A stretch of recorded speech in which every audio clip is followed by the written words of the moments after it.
In this series, we're talking about 6 reasons why you should use personality type when you're getting into personal growth and use it as one of the main key components of your personal growth journey. And in this video, we're talking about motivation, how to use your personality type towards motivation within personal growth.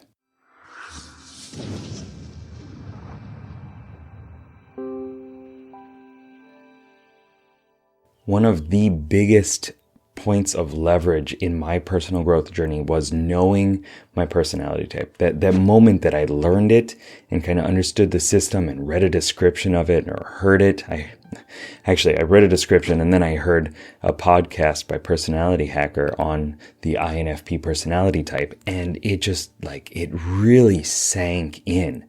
I had this moment where I teared up. I was like, oh my gosh, somebody actually understands me. I'm not alone. I'm not broken. And there's a whole revelation that came from it.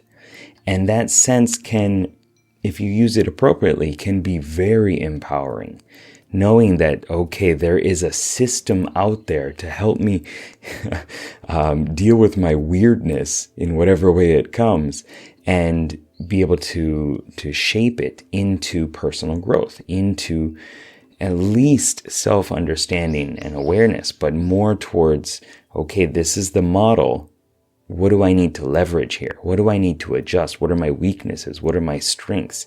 The ones that I might not even be aware of. When you're going through this and you're learning your personality type, it's like water to a fish. You don't even know that you're so good at certain things. And then other things, they can be a massive struggle that you've just put behind you. You've made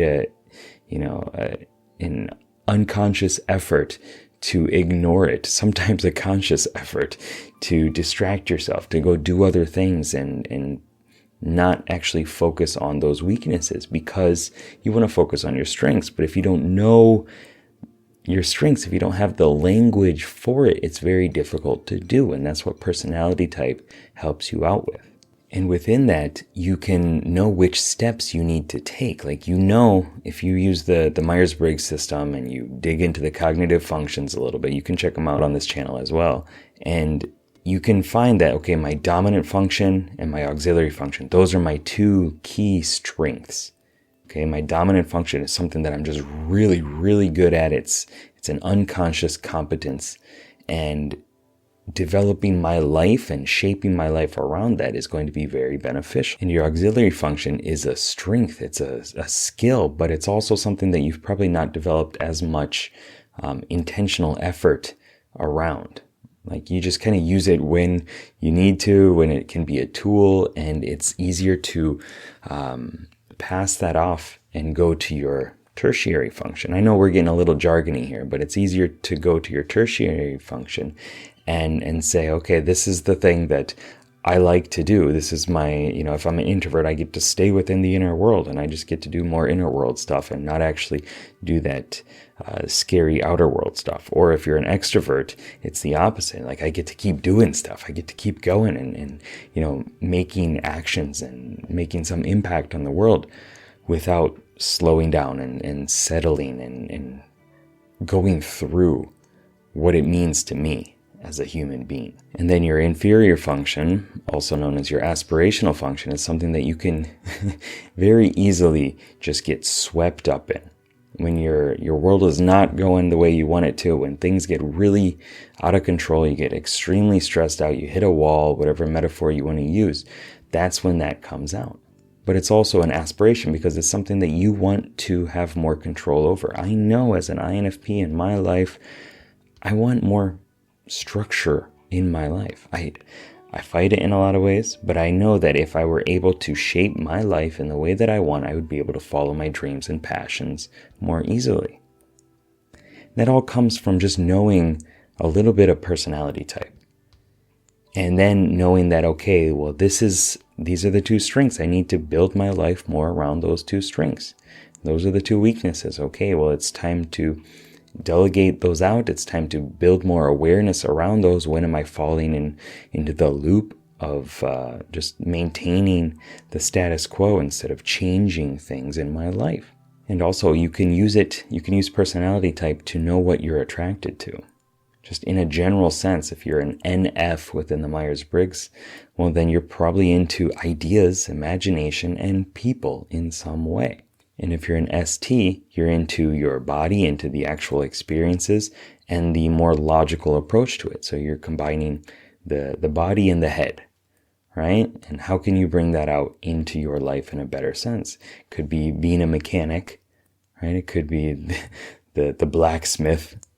It could be creating a business, and devoting yourself to putting in the time and energy it takes to rise up that ladder and gain more structural control over your life.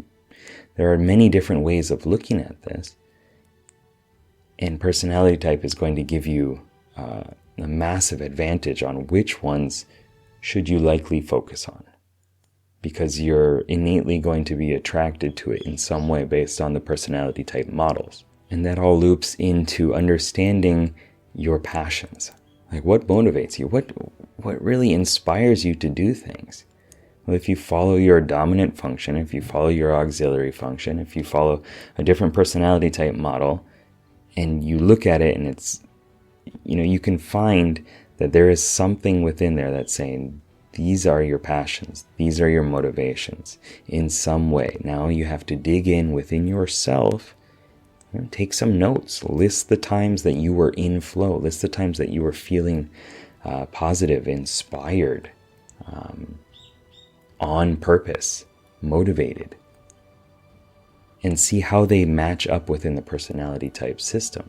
And then follow the inspiration, follow the guidance of other people that have done it before. Because there are tons of people out there who use personality type. There are tons of celebrities out there as well who you can kind of, say, okay, I think this person is this type. How did they get to where they are? Read their biography. Watch a movie on them. And you can start to piece together their models for reality and what they've done in order to get them to those higher heights of life and success. And also some of the pitfalls too. You can look into some of the celebrities or creators or whatever it is who have struggled with things. You can say, okay, that's a path that I might actually go down if I'm not careful. And I really do think that using personality type can help you focus on the positive aspects of yourself more and more, so you can ingrain those within you. You can focus on those, and where your focus goes, your energy is going to go, and you're going to be more and more successful in that domain. And so in this next video, we're going to talk about using personality type within the personal growth journey to focus on your strengths. See you then.